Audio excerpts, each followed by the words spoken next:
நண்பர்கள் அனைவருக்கும் இளம்பெரு வழுதியின் இனிய வணக்கம். எங்களை பொறுத்த வரைக்கும் எல்லாமே பெண்கள் தாங்க. இந்த குடும்பத்தினுடைய மானம், மரியாதை, பாரம்பரியம் இது எல்லாத்தையுமே நட்டமா நிப்பாற்ற வேலை யாருக்கு இருக்குன்னு பார்த்தோம்னா எங்கள் வீட்டு பெண்களுக்கு மட்டும்தான் இருக்குது. இதில் ஆண்களுக்கு எந்த விதமான ரோலும் கிடையவே கிடையாது. அவை குடும்பத்தினுடைய மானத்தை காப்பாற்ற தேவையில்லை, மரியாதையை காப்பாற்ற தேவையில்லை, பாரம்பரியத்தை காப்பாற்ற தேவையில்லை. தாந்தோன்றித்தனமாக தெரியலாம், முடிச்சவிக்கித்தனம் பண்ணிக்கிட்டு தெரியலாம், முள்ள மாதிரித்தனங்கள் பண்ணிட்டு தெரியலாம். ஆனால் ஒரு குடும்பத்தினுடைய பாரம்பரியத்தை, மான மரியாதையை காப்பாற்ற ரோல் யாருக்கு இருக்குன்னு பார்த்தோம்னா பெண்களுக்கு மட்டும்தாங்க இருக்குது, வேற யாருக்குமே கிடையாதுங்க. இந்த மாதிரி வசனங்கள். அதே மாதிரி எங்களை பொறுத்த வரைக்கும் இந்த ரெண்டு கண்ணு இருக்கு இல்லையா, அந்த ரெண்டு கண்ணில் ஒரு கண் எதுன்னு பார்த்தோம்னா மண்ணு, இன்னொரு கண் எதுன்னு பார்த்தோம்னா பொண்ணு. இந்த மாதிரி எதுகை மோனை வசனங்கள், இந்த மாதிரி வசனங்கள் எல்லாமே கொண்ட கதைக்களத்தை தற்பொழுது எப்படி அமைக்கிறாங்க தெரியுமா? பெண்களுடைய காலுக்கு இடையில அமைக்கிற வேலையை தான் பார்த்துக்கிட்டு இருக்காங்க அந்த சினிமா டைரக்டர் எல்லாமே. நேற்றைய தினத்தில் அந்த மாதிரி தான் ரஞ்சித் என்று சொல்லப்படுகின்ற ஒரு பழைய நடிகர், உங்கள் எல்லாத்துக்கும் தெரியும். அந்த பழைய நடிகர் என்ன பண்ணியிருக்காரு, நேற்றைய தினத்தில் ஒரு சினிமாவுடைய ட்ரெய்லர் ரிலீஸ் பண்ணியிருக்காரு. தன்னுடைய சினிமா, அவர் தான் டேரக்டரு. அவர் ஒரு ட்ரெய்லர் ரிலீஸ் பண்ணியிருக்காரு. அந்த ட்ரெய்லரில் வந்த வசனங்களை பார்த்தோம் அப்படின்னா ரொம்ப பச்சையாக, ரொம்ப கொச்சையாக வந்திருக்கு. பெண்களை இந்த அளவுக்கு ஒரு கேவலமாக சித்தரிக்க முடியாது, அதான் உண்மை. கவுண்டம்பாளையம் அப்படின்ற மாதிரி தன்னுடைய படத்துக்கு பேரை வச்சுக்கிட்டு அதனுடைய கதைக்களத்தை எங்கே கொண்டு போய் அமைச்சிருக்கான் அப்படின்னு பார்த்தோம்னா பெண்களுடைய காலுக்கு இடையில் அமைச்சிருக்கான். அந்த ரஞ்சித் என்று சொல்லப்படுகின்ற நாயின் கூட சொல்லலாம், அப்படி அமைச்சிருக்கான். அதாவது மக்களே, அந்த ட்ரெய்லரில் ஒரு வசனம் வருது. என்ன வசனம் வருது அப்படின்னா, மாட்டுக்கறி தின்ன உடம்பு ஒரு தடவை ருசி பார்த்துட்டா அப்படின்னா தன்னுடைய காலுக்கு அடியிலே கடப்பாளுடா அவளுக்கலாம் அப்படின்ற மாதிரி ஒரு நபர் சொல்கிறான் வசனம். மாட்டுக்கறி தின்ன உடம்பு நம்ம ஒரு தடவை அந்த பெண்கள் ருசி பார்த்தோம், அவங்க வீட்டு பெண்களை ருசி பார்த்தோம் அப்படின்னா நம்முடைய காலுக்கு அடியிலே கிடப்பாளுங்க அப்படின்ற மாதிரி வசனம் சொல்கிறான். எந்த அளவுக்கு தன்னுடைய குடும்பத்தை சார்ந்த பெண்கள் மேலே இவன் கேவலமான எண்ணங்கள் வச்சிருக்கான்றதை பாருங்க. யார் இந்த திரைப்படத்தினுடைய டைரக்டர் ரஞ்சித் எந்த அளவுக்கு ஒரு கேவலமான சிந்தனைகளை வச்சிருக்கான்றதை பாருங்க. தான் வீட்டு பெண்கள் மேலேயும் நம்பிக்கை இல்லை. என்ன சொல்கிறான் அப்படின்னா மாட்டுக்கறி தின்ன உடம்பு அப்படின்னு சொல்லி யாரை சொல்கிறான்? சமூக வலைத்தளங்களில் எஸ்சி எஸ்டி மக்கள் தான் பெரும்பாலும் மாட்டுக்கறி தின்றாங்க அப்படின்ற மாதிரி ஒரு டாக் எல்லாம் ஓடிக்கு இருக்குது. ஆக்சுவலாக அவங்க மட்டும் சாப்பிட்றது கிடையாது, நிறைய பேர் சாப்பிட்டு தான் இருக்கிறாங்க. அப்போ என்ன சொல்கிறான் அப்படின்னா எஸ்சி எஸ்டி மக்கள் ஃப்ரேம் பண்ணும் விதமாக தான் அவன் சொல்கிறான் மாட்டுக்கறி தின்ன உடம்பு அப்படின்னா. மாட்டுக்கறி தின்ன உடம்புனா என்ன? அவங்க ஒரு ஆற்றல் வாய்ந்தவர்கள், மாட்டுக்கறி தின்னு ரொம்ப ஒரு ஆற்றல் நிரம்பிய நபர்களாக இருப்பாங்க அப்படின்ற மாதிரி சொல்கிறான். ஓகே, அது கூட ஓகே. அடுத்து என்ன சொல்கிறான், ஒரு தடவை ருசி பார்த்துட்டாங்க அப்படின்னா, ஒரு தடவை நம்ம ருசி பார்த்துட்டோம் அப்படின்னா நம்மளுடைய காலுக்கு அடியிலேயே கிடப்பாளுங்க அப்படின்றான். அதாவது அவங்க வீட்டு பெண்களை ஒரு முறை போய் இவங்க ருசி பார்த்துட்டாங்க அப்படின்னா, ருசி பார்த்துட்டோம் அப்படின்னா தன்னுடைய காலுக்கு அடியிலேயே அந்த பெண்கள் கிடப்பாங்க அப்படின்றான். இது ரொம்ப டீபக் பண்ணி பார்க்க வேண்டிய தேவைகள் இருக்குது மக்களே. அவன் என்ன சொல்கிறான்னு பாருங்க. காலுக்கு அடியிலேயே கிடப்பாளுங்க அப்படின்னு என்ன அர்த்தம்? அவங்கெல்லாம் நல்லா மாட்டுக்கறி தின்னு நல்லா ஆற்றல் வாய்ந்த நபர்களாக இருப்பாங்க. ஒரு தடவை போய் ருசி பார்த்துட்டாங்க அப்படின்னா இவங்களுடைய கூடல்கள் ரொம்ப பிடிச்சி போய் காலுக்கடியிலே கிடப்பாங்க அப்படின்ற மாதிரி அந்த பெண்களை கேவலமாக சித்தரிக்கிறான். தான் வீட்டு பெண்கள் அவன் மாட்டுக்கறி தின்ற அந்த பயல் கூட போயிட்டாங்க அப்படின்னா அவனுடைய செயல்பாடுகள் பிடிச்சி காலுக்கடியிலே கிடக்க ஆரம்பிச்சிருவாங்க. எவ்வளோ ஒரு கொச்சையான வசனங்கள், எவ்வளோ கொச்சையான வார்த்தைகள் இந்த வார்த்தைகள். அதாவது மக்களே, இப்போ ஒரு நபர் இருக்கார் அப்படின்னா அந்த நபர்கிட்ட யூஸ்வலாக பேசிக்கிருக்கோம். நம்ம அவருடைய பேச்சுகள் நமக்கு பிடிக்க நம்ம என்ன பண்ணுவோம் அப்படின்னா ஒரு நார்மலாக ஒரு அரை மணி நேரம் பேசுகிற ஆட்கள் என்ன பண்ணுவோம், எக்ஸ்ட்ரா ஒரு 35 நிமிடங்கள் பேசுவோம்.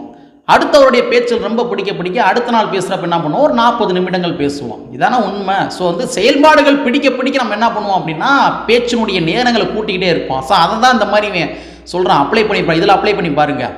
மாட்டுக்கறி தின்ன உடம்பு அவங்க எல்லாமே நம்ம வீட்டு பெண்களை ஒரு தடவை ருசி பார்த்துட்டானுங்க அப்படின்னா அவன் நம்ம வீட்டு பெண்கள் அவனுடைய காலுக்கடியிலே போயிடுவாளுங்க அப்படின்ற மாதிரி சொல்கிறான்.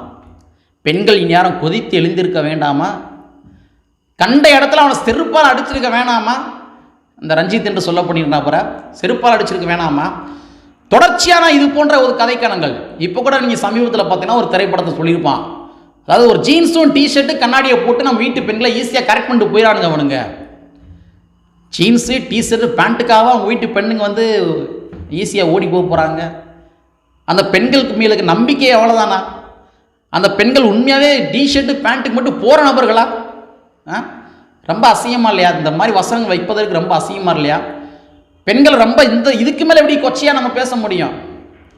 அவங்களுக்கென்று ஒரு மனது இருக்கின்றது, அவங்களுக்கென்று ஒரு பார்வைகள் இருக்கின்றது, அவனுடைய ஆட்டிடியூட் பிடிச்சிருக்கும், அவனுடைய பிஹேவியர் பிடிச்சிருக்கும், அவனுடைய பிறருக்கு உதவும் தன்மைகள் பிடித்திருக்கலாம். இப்போ காதல் என்பது எப்படி ஒரு டிஷர்ட்டும் ஒரு ஃப்ரேம், ஒரு டிஷர்ட் ஒரு கண்ணாடி மட்டும் போட்டாலும் நம்ம வீட்டு பெண்கள் ஓடி போயிடுவாளுங்க. மாட்டுக்கறி தின்னவை நம்ம வீட்டு பெண்களை ஒரு தடவை ருசி பார்த்தனா அப்படின்னா காலுக்கடியில் கிடப்பாளுங்க, ஆண்டாண்டு காலமாக காலடிகளே கிடப்பாளுங்க அப்படின்னா இதெல்லாம் எவ்வளோ ஒரு கேவலமான கொச்சையான வார்த்தைகள்.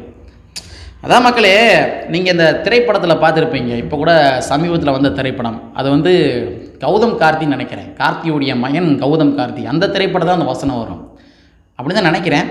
அதாவது நம்ம வீட்டு பெண்கள் ஜீன்ஸ் டிஷர்ட் போட்டு வந்தாங்கன்னா போயிடுவாளுங்க அப்படின்ற மாதிரி சொல்கிறான். ஸோ அதை பார்த்து நிறையா பேர் ஃபயர் விட்ட நபர்கள் இருக்கானுங்க, அந்த வசனத்தை ஜஸ்டிஃபை பண்ணி பேசிய நபர்கள் கூட இருக்கிறாங்க, நிறைய பேர் சமூகத்திலும் இருக்கிறாங்க.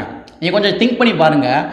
கௌதம் கார்த்தி யாரை திருமணம் பண்ணியிருக்காரு அப்படின்னா மஞ்சிமா மோகன் என்று சொல்லப்படுகின்ற ஒரு கேரளத்து பெண்ணு, அவங்கள தான் திருமணம் பண்ணியிருக்காரு. மஞ்சிமா மோகன் கௌதம் கார்த்தியுடைய சமுதாயத்தை சார்ந்த நபரா? இல்லை. மஞ்சிமா மோகனுடைய கேஸ்ட்னு யாருக்கும் தெரியாது, கௌதம் கார்த்தியுடைய கேஸ்ட் கூட என்னன்றது தெரியும். மஞ்சிமா மோகனுடைய கேஸ்ட் யாருக்கும் தெரியுமா? தெரியாது.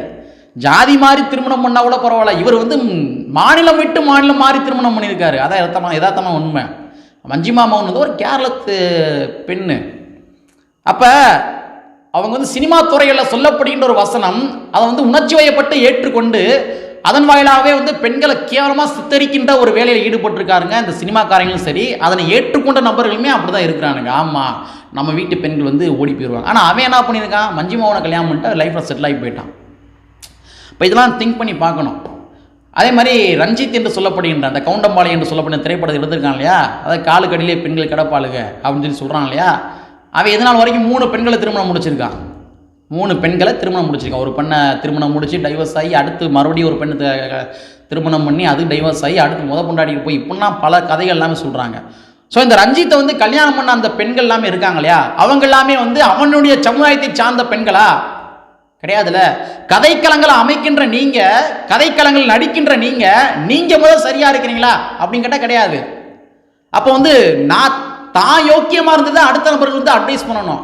உன்ட்ட அதுவே சரியில்லை, அதுவே சரியில்லாமல் நீ ஒரு திரைப்படங்கள் எடுக்கிற அப்படின்னா இதனுடைய பின்னணிகள் என்ன அப்படின்னு பார்க்குறப்ப அரசியல். அதாவது மக்களே, ஒரு பெண்களுக்கு நடைபெறுகின்ற கொடுமைகளை பற்றி தாராளமாக படம் எடுக்கலாம், தப்புன்னு சொல்லவே இல்லை. பெண்களுக்கு நடைபெறுகின்ற கொடுமைகளை பற்றி படம் எடுக்கலாம். பொள்ளாச்சியில் ஒரு மிகப்பெரிய சம்பவம் நடந்துச்சு, அதை மையப்படுத்தி நீங்கள் படம் எடுங்க, தப்பே கிடையாது. ஆசிஃபா என்று சொல்லப்படுகின்ற ஒரு இஸ்லாமிய பெண்ணு, ஒரு குழந்தை, அந்த குழந்தையை எங்கே வச்சு கற்பழிச்சாங்க அது எல்லாமே தெரியும்ல, அதை நீங்கள் மையப்படுத்தி படங்கள் எடுங்க. இன்னும் பல பெண்களுக்கு கொடுமையில் இழைக்கப்பட்டு கொண்டிருக்கின்றது, அதை மையப்படுத்தி நீங்கள் படம் எடுங்க. இப்போ கூட ஒரு சமீபத்தில் சந்தியா என்று சொல்லப்படுகின்ற ஒரு பெண்ணு திருநெல்வேலியில் படுகொலை செய்யப்பட்டாங்க, காதலிக்க மறுத்ததற்காக. இதையும் நான் ஓப்பனாக சொல்லிடுறேன், காதலிக்க மறுத்ததற்கான. ஏன்னா காதலிக்க மறுத்ததற்காக சந்தியா என்று சொல்லப்படுகின்ற பெண்ணை படுகொலை செஞ்சுட்டாங்க அப்படின்னு சொன்னோன்னே நீங்கள் என்ன நினைப்பீங்கன்னா அதையுமே நாடகக்காதுன்னு சொல்லுவீங்க. கிடையாது. சந்தியா என்று சொல்லப்படுகின்ற பெண்ணு தேவேந்திர வேளாண் சமுதாயத்தை சார்ந்த பெண்ணு. அந்த காதலிக்க மறுத்ததாக கொலை பண்ணான் தெரியுமா, அவன் நாடார் சமுதாயத்தை சார்ந்த ஒரு பையன். ஸோ இந்த இடத்துல இதை நீங்கள் மையப்படுத்தி நீங்கள் படம் எடுங்க தாராளமாக. பெண்கள் நீதி வேணும்னு சொல்லி படம் எடுங்க. அதே மாதிரி கடந்த வாரத்தில் ஒரு மிகப்பெரிய படம் நடந்துச்சு, ஐஸ்வர்யா என்று சொல்லப்படுகின்ற பெண்ணை தாய் தகப்பனே கொண்டு போய் தூக்கில் தொங்க விட்டாங்களே, இது சம்மந்தமான படம் எடுங்க. ஸோ ஒரு பெண்களுக்கு நீதி வேண்டும் என்ற காரணத்துக்காக படம் எடுக்கலாம். ஆனால் அந்த பெண்களுக்கு நிகழ்த்தப்படுகின்ற கொடுமைகள் எல்லாமே ஒரு குறிப்பிட்ட சமுதாயத்தை சார்ந்தவர்கள் மட்டும்தான் பண்ணுறாங்க அப்படின்ற மாதிரி ஃப்ரேம் பண்ணுறீங்க அப்படின்னா இது எவ்வளோ ஒரு கேவலமான அரசியல். ஸோ இறுதியாக நான் என்ன சொல்கிறேன் அப்படின்னா, உங்களுடைய சினிமாவை வணிகம் செய்ய வேண்டும் என்ற காரணத்துக்காக இந்த மாதிரி பெண்களை கேவலமாக சித்தரிக்கின்ற வேலை ஈடுபடுவது என்பது ஒரு ரொம்ப தவறான விஷயம். அதாவது சினிமாவை எந்த வகையில் வேணால் ப்ரொமோட் பண்ணலாம், ஆனால் தான் வீட்டு பெண்களே யோக்கியமானவங்க கிடையாது அப்படின்னு சொல்லி ப்ரொமோட் பண்ணுறது ரொம்ப தவறான விஷயம். இன்றைக்கி பல சமுதாயத்தில் இருக்கிற ஆண்கள் ஜாதி மறுப்பு திருமணங்கள் நிறையா பண்ணியிருக்கிறாங்க. குறிப்பிட்ட SC/ST மக்கள் மட்டும்தான் ஜாதி மறுப்பு திருமணம் பண்ணுறாங்கன்றது கிடையவே கிடையாது. பிற சமுதாயத்தில் இருக்கிற ஆண்களும் கூட பல ஜாதி மறுப்பு திருமணங்கள்லாம் பண்ணியிருக்கிறாங்க. அவங்களுடைய காதல்கள் எல்லாமே ஒரு புனிதமான காதலாக தெரிகின்ற பொழுது இந்த SC/ST மக்கள் செய்கின்ற காதல் மட்டும் ஒரு நாடக காதல் அப்படின்ற மாதிரி நீங்கள் ஃப்ரேம் பண்ணுறீங்க அப்படின்னா எவ்வளோ ஒரு தப்பான விஷயம். சினிமா வணிகம் பண்ண வேண்டும் என்ற காரணத்துக்காக இந்த மாதிரி ஒரு குறிப்பிட்ட ஒட்டுமொத்த சமுதாயத்துமே ஒரு இழி நிலைமைக்கு உண்டாக்க வேண்டும் அப்படின்ற மாதிரி ஒரு சிந்தனைகள் என்பது ரொம்ப தவறான விஷயம். திருத்திக் கொள்ளுங்கள், இல்லாட்டி மிகப்பெரிய விளைவுகளை சந்திக்க நேரும் என்பதை கேட்டுக்கொண்டு கற்பி விட்டு புரட்சி செய்கின்ற புரட்சி நம்ம வரியை கூறிக்கொண்டு நிறைவு செய்கின்றேன். நன்றி, வணக்கம்.